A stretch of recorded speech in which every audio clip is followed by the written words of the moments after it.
ജഗ, ഹോസ്പിറ്റലിൽ പോണോ? ആ വേണ്ട മേഡം, എനിക്ക് ഹോസ്പിറ്റലിലൊന്നും പോകണ്ട. ഇവിടെ കുഴപ്പമൊന്നുമില്ല, വണ്ടി എടുത്തോ.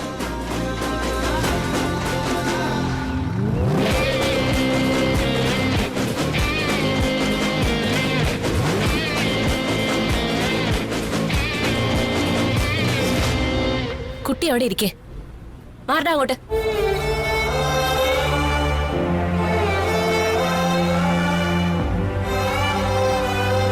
ജഗ, ഇത് ശരിയാവില്ല. ഈ പ്രണയം നീ വിട്ടേക്കേ. നീ കുറുപ്പ് സാറിന്റെ മകനല്ലായിരുന്നെങ്കിൽ സ്ത്രീ പീഡനത്തിന് അറസ്റ്റിലായനെ. അവളെ നമുക്ക് വേണ്ട. അവളെ നമുക്ക് വേണ്ടെന്ന്. എനിക്ക് വേണം, എനിക്ക് മാത്രമായിട്ട്. ഇവിടെ സ്വന്തമാക്കാൻ ഇതല്ല, ഇതിലും വലിയ ടാസ്കുകൾ ഏറ്റെടുക്കാൻ ജഗൻ തയ്യാറാണ്. ഇവളാ എന്റെ പെണ്ണ്.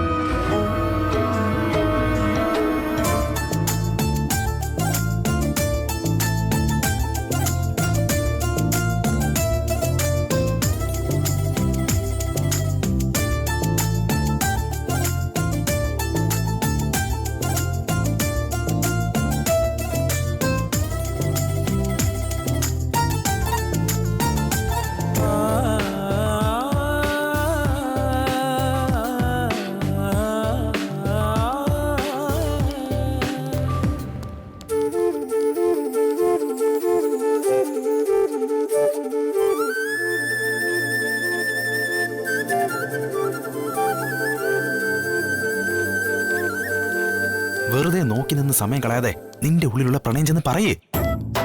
ഇല്ലെങ്കിൽ കോഴ്സ് കഴിഞ്ഞ് അവളങ്ങ് പോവും. പ്രേമിക്കുന്ന പെണ്ണിനോട് അത് തുറന്നു പറയാൻ പോലും ഗെറ്റ്സ് ഇല്ലാത്ത ഒരുപാട് അജ്ഞാത കാമുകന്മാരുടെ പട്ടികയിലേക്ക് ഒരു പേരൂടി പതിയും. നോക്കി നിൽക്കാതെ പോയി കാര്യം പറയണം. ഇന്ന് വർഷയോട് ഇഷ്ടം പറയാനുള്ള ധൈര്യം എനിക്കുണ്ട്. നിങ്ങൾ നോക്കിക്കോ, ഞാൻ അവളോട് എന്റെ മനസ്സ് തുറക്കാൻ പോവാ. ഓഹോ, എന്റെ എല്ലാവിധ അനുഗ്രഹങ്ങളും. അളിയ, ഇവരെന്ന് അനുഗ്രഹിച്ചേക്ക്. ഇങ്ങോട്ട് നോക്കളിയ, എന്റെ എല്ലാ പ്രണയഭാവുകങ്ങളും. ചിലർക്ക് സുമംഗലി ഭവ. പോടാ.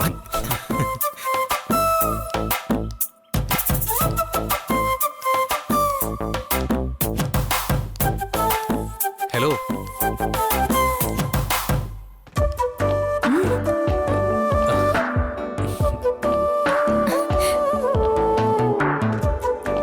വർഷേ, എന്റെ ജീവിതത്തിൽ ഒരു പെൺകുട്ടിയുണ്ട്. ആദ്യം കണ്ടപ്പോൾ മുതല് എന്റെ മനസ്സിൽ ഇടം പിടിച്ചു പോയൊരു പെൺകുട്ടി. എന്റെ മനസ്സ് നിറയെ അവളാ. ഞാൻ ഇഷ്ടപ്പെടുന്ന ആ പെൺകുട്ടി ആരാണെന്ന് നീ പലതവണ ചോദിച്ചിട്ടുണ്ടല്ലോ. ഇപ്പൊ ആ ചോദ്യത്തിന് ശ്യാം ഉത്തരം നൽകുന്നു. ഞാൻ സ്നേഹിക്കുന്ന പെൺകുട്ടി എന്റെ മുന്നിലിരിക്കുന്ന വർഷയാണ്. അതെ, നീയാണ് ഞാൻ എന്നേക്കാൾ ഇഷ്ടപ്പെടുന്ന ആ പെൺകുട്ടി.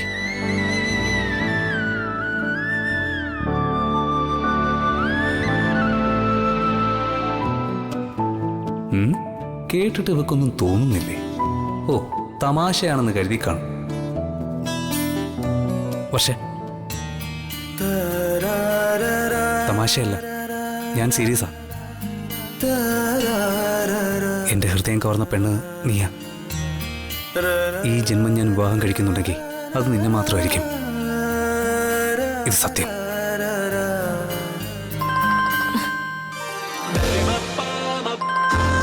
വന്ദനേച്ചിയാണല്ലോ. ഹലോ വന്ദനേച്ചി, ഞാൻ ബസ് സ്റ്റോപ്പിലുണ്ട്, നീ പെട്ടെന്ന് വന്നേ. ശരി ചേച്ചി, ഞാൻ ദാ വരുന്നു. അപ്പോ ഞാനിതുവരെ പറഞ്ഞൊന്നും നീ കേട്ടില്ല വർഷേ? നീ എന്ത് പറഞ്ഞു? ചെവിയിൽ ഇയർഫോൺ വെച്ചിരിക്കുമ്പോ എങ്ങനെ കേൾക്കാനാ? ആ ശ്യാമേ, വന്ദനേച്ചിയെ വിളിച്ചേ. എന്നെ കാത്തു നിൽക്കാ പാവം. ഞാൻ പോയിട്ട് വരാം.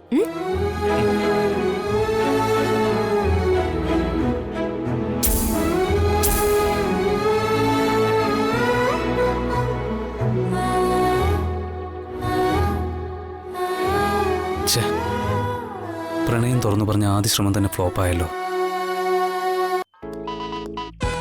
എന്താളിയാ ഇത്? സക്സസ് പ്രണയമെന്ന് കേട്ട് പെണ്ണ് നാണിച്ചോടിയാ 100 വട്ടം സമ്മതമാണെന്ന് അർത്ഥം. നീ രക്ഷപ്പെട്ടു. അതിന് കേട്ടാലല്ലേ? അപ്പൊ കേട്ടില്ലേ? ചെവിയിൽ ഇയർഫോണും കുത്തിക്കയറ്റി വെച്ച് പാട്ട് കേട്ടോണ്ടിരിക്കുവായിരുന്നു അവള്. ഓ ശേ, ഞാൻ പറഞ്ഞൊന്നും കേട്ടില്ല. ഇതുവരെ ധൈര്യമില്ലാത്തോണ്ട് പ്രണയം തുറന്നു പറഞ്ഞില്ല. ഇപ്പൊ ധൈര്യം വന്ന് തുറന്നു പറഞ്ഞപ്പോ കേൾക്കാൻ സമ്മതിക്കാതെ ഇയർഫോൺ ദുരന്തം.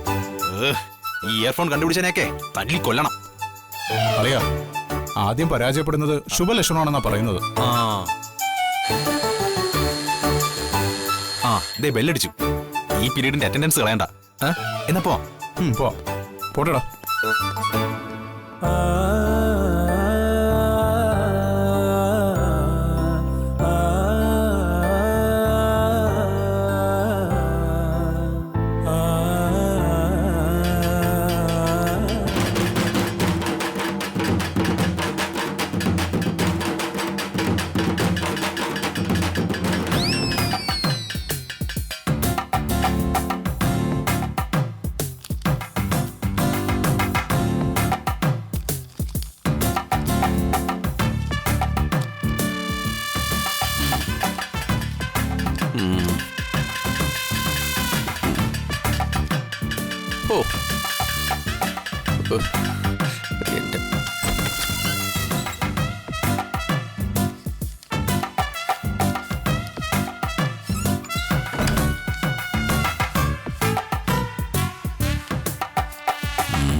ഇതൊരു വലിയ ശല്യായല്ലോ. പാതിരാത്രി നേരത്ത് ആരെയും കൊട്ടിപ്പടിക്കുന്നേ? വിനു അങ്കളാ. സ്കൂളില് മണിയടിക്കും പോലുണ്ട്. നല്ല രസം. ഓ, അവനെ രസിക്കാൻ കണ്ടൊരു കാര്യം. സുയിത്രേ, ആ മറക്കടൻ എന്തിനിങ്ങനെ ശല്യം ഉണ്ടാക്കുന്നത്? നാശം. ഇന്ന് അച്ഛന്റെ അമ്മയുടെ അധ്യക്ഷതയിൽ ഒരു കുടുംബയോഗമുണ്ട്. അത് വിളംബരമായിട്ട് കുടുംബാംഗങ്ങളെ അറിയിക്കുന്നതാ. അതിന് കൊട്ടും പാട്ടൊക്കെ വേണോ? മുറിയിൽ വന്ന് അറിയിച്ചാ പോരെ? അവൻ മുറിയിൽ വരുന്നത് പ്രകാശേട്ടന് ഇഷ്ടമല്ലല്ലോ. പ്രകാശേട്ടന്റെ പണപ്പെട്ടിയിലെ സമ്പാദ്യം എങ്ങാനും അവൻ കണ്ടാലോ? എന്നാ പുകിലായി. നോട്ട് കെട്ട് അടുക്കി വെച്ചിരിക്കുകയാണെന്ന് കണ്ട പട്ടിയോടും പൂച്ചയോടും എല്ലാം അങ്കിള് വിളിച്ചു പോവും. അച്ഛന്റെ ബാഗും പൊളിയും. വേണ്ട വേണ്ട വേണ്ട വേണ്ട വേണ്ട. അവനെ മുറിയിലേക്കൊന്നും വരേ വേണ്ട. പുറത്തിരുന്നേ അവൻ എത്ര വേണമെങ്കിലും കൊട്ടി അറിയിച്ചോട്ടെ. ഒരു വിരോധമില്ല. കൊട്ടിക്കോട്ടെ കൊട്ടിക്കോട്ടെ.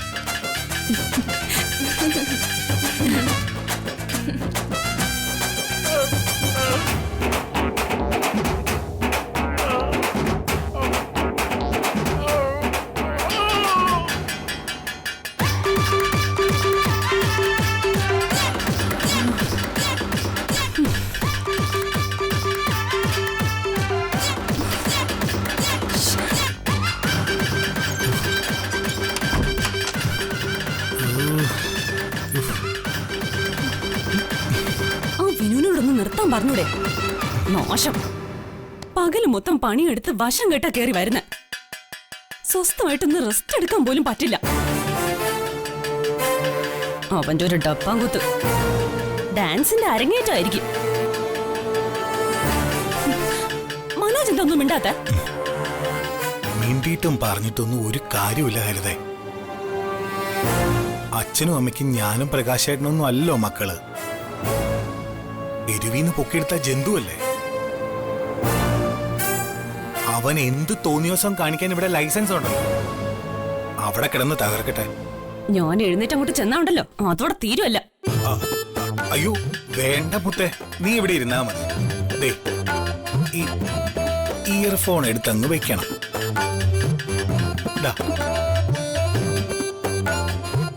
പാട്ട് കേക്ക്.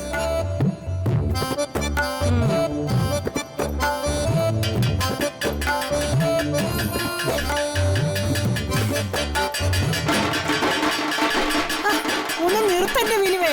അതെ, നിർത്തട. അതെ, മാറ്റം. എന്റെ മോ, ഇങ്ങനെയുണ്ടോ?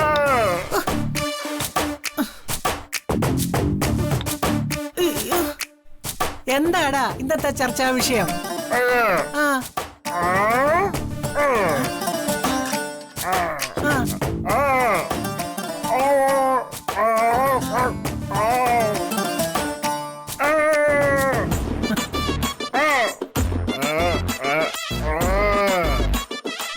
വിക്രമിന്റെ കാര്യമാണോടാ ഇന്ന് ചർച്ചയ്ക്ക് വെക്കുന്നത്?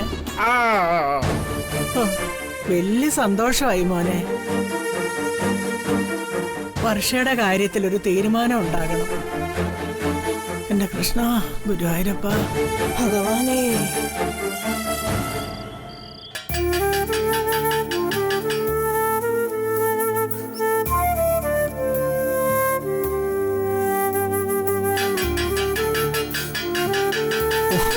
ഒന്ന് നിർത്ത എന്റെ വിനു.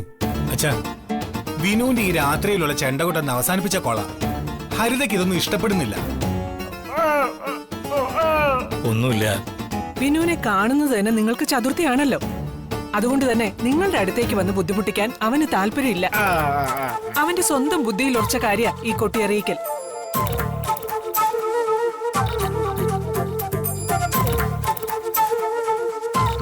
ആ, അതവിടെ നിൽക്കട്ടെ. ഞങ്ങള് വിക്രം സാറിന്റെ ഓഫീസിൽ പോയ കാര്യം നിങ്ങളൊക്കെ അറിഞ്ഞാണല്ലോ. വലിയൊരു ഓഫീസും ഒരുപാട് ജോലിക്കാരെയും അവിടേക്ക് സഹായം ചോദിച്ചു വരുന്നവരെയും എല്ലാം കൂടി കണ്ടപ്പോ ഞങ്ങളാകെ അമ്പരന്ന് പോയി.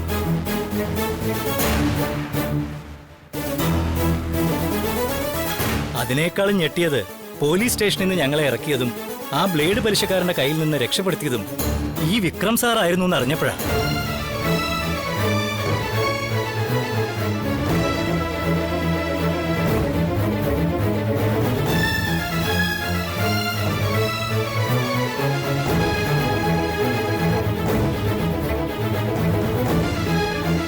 അച്ഛനീ പറയുന്നത് സത്യാണോ?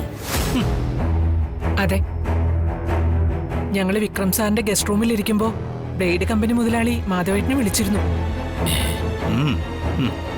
അയാളാണ് ഇക്കാര്യം പറഞ്ഞത്.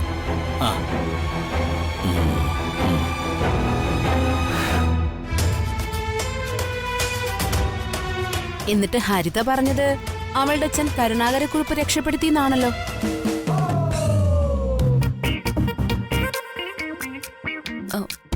അത് പിന്നെ അച്ഛനെ 2-3 തവണ വിളിച്ചപ്പോഴും എല്ലാം ശരിയാക്കി തരാന്നാ പറഞ്ഞ്. അതുകൊണ്ടാ സഹായിച്ചത് അച്ഛനാണെന്ന് വിചാരിച്ച്.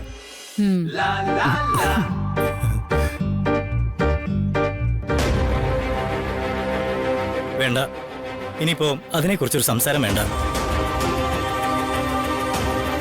നമ്മളിവിടെ കൂടിയിരിക്കുന്നത് ചില പ്രധാന തീരുമാനങ്ങൾ എടുക്കാനാണ്. മാധവ, കേട്ടെടുത്തോളൂ. ഈ വിക്രം നല്ലവനായ ഒരു ചെറുപ്പക്കാരനാ. നിന്നെ ആപത്തിൽ നിന്ന് രക്ഷിക്കുവാൻ മനസ്സ് കാണിച്ചവൻ. അങ്ങനെയുള്ള ഒരു മരുമകനെയാണ് നിനക്കിപ്പോ വേണ്ടത്.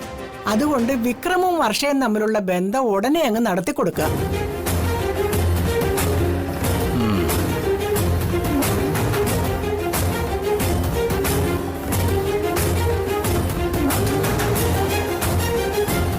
നിന്റെ ആമക്കളോട് ഇതിനെക്കുറിച്ച് അഭിപ്രായം ചോദിച്ചിട്ട് കാര്യമൊന്നുമില്ല. ഇവരൊക്കെ നിന്നെ ഒരാപത്തിലും തിരിഞ്ഞു നോക്കുന്നവരല്ല. വെറും ചാണവലകള്. ഇവരെ വിട്ടേക്ക്. ഇതെന്താ ആരും എന്റെ അഭിപ്രായം ചോദിക്കാത്തത്?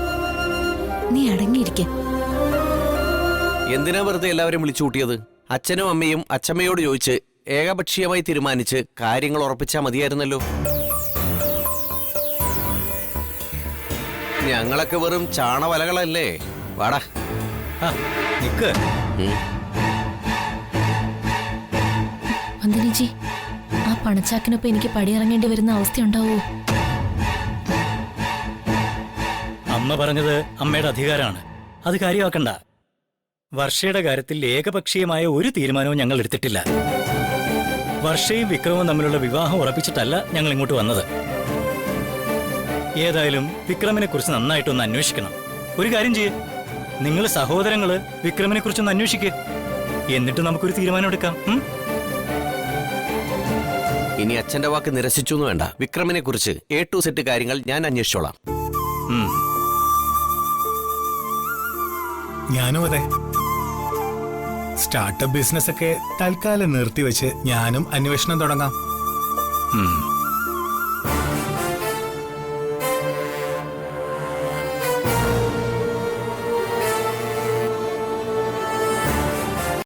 മാധവന്റെയും ചന്ദ്രികയുടെ അഭിപ്രായം അതാണെങ്കിൽ അത് തന്നെയാ ശരി. ആൺമക്കൾക്ക് ഉത്തരവാദിത്വ ബോധം ഉണ്ടാവട്ടെ.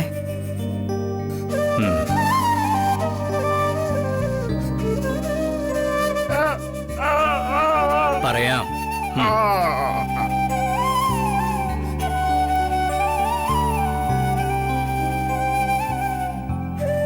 കല്യാണം നടന്നു കഴിഞ്ഞാ വിക്രമിനെ എങ്ങനെയൊക്കെ ചൂഷണം ചെയ്യാന്ന ചിന്തയിലാ ഏട്ടന്മാര്.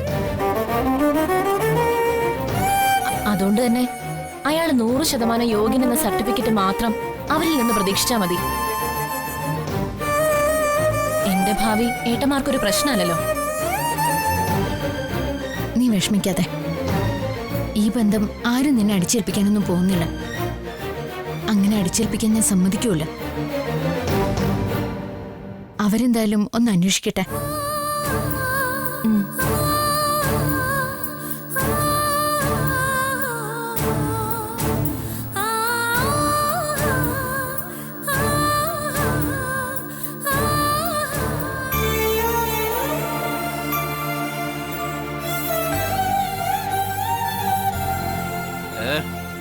ഹലോ നിർവികാര പരബ്രഹ്മമേ. അളിയ, നിനക്ക് ചെമ്മീനിലെ പരീക്കുട്ടിയെ പോലെ നിരാശ കാമുകനായി നടക്കാനാ യോഗം. ഒരു സൈഡിൽ നിന്ന് നോക്കിയാ നിനക്കൊരു പരീക്കുട്ടി ലുക്കുണ്ട്. കറുത്തമ്മ പോയാല് ഞാൻ ഈ കടാപ്പുറത്ത് അലഞ്ഞു തിരിഞ്ഞു നടക്കും. ഈ ജന്മം അവളോട് പ്രണയം തുറന്നു പറയാനോ അവളെ കെട്ടാനോ നിനക്ക് യോഗമല്ല അളിയ. നീയൊക്കെ ജാമ്പവാന്റെ കാലത്ത് പിറവിയെടുക്കാനുള്ളതാ അളിയ. ഇതിപ്പോ ലിവിംഗ് ടുഗദറിന്റെ കാലവാ. ഒന്ന് നിർത്തറ. ഞാനാകെ തളർന്നിരിക്കുവോ. നിനക്കിപ്പോ എന്താ വേണ്ടേ? വർഷയോട് എങ്ങനെ പ്രണയം പറയൂന്ന് നീ എന്റെ മുന്നിൽ കാണിക്കണം. നിനക്ക് അറിഞ്ഞുകൂടെങ്കിൽ ഞങ്ങൾ ഇപ്പൊ പഠിപ്പിച്ചുതരാം. ആ വർഷേ,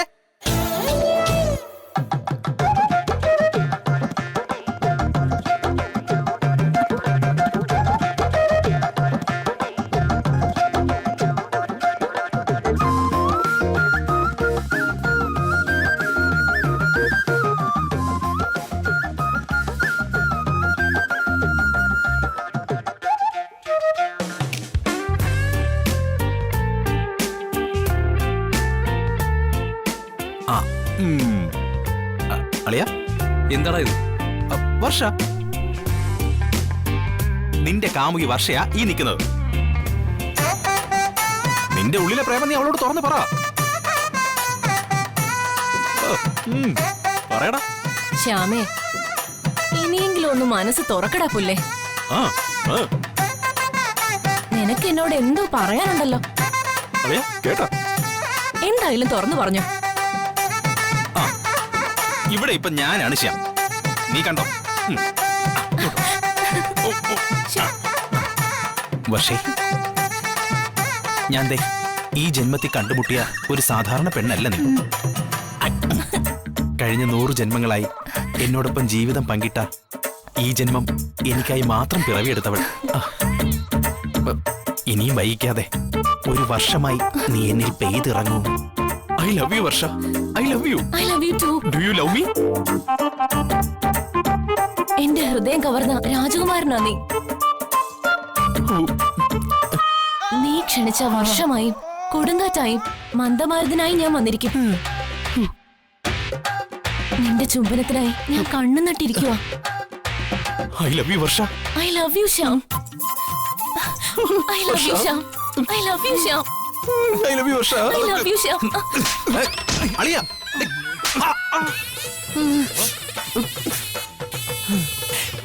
മോളെ വർഷേ. അതിനിടയില അവന്റെ ഒരു വർഷം. അവൻ ഇതിന്റെ കുറവേ ഉണ്ടായിരുന്നുള്ളൂ, സ്മൈലിയുടെ.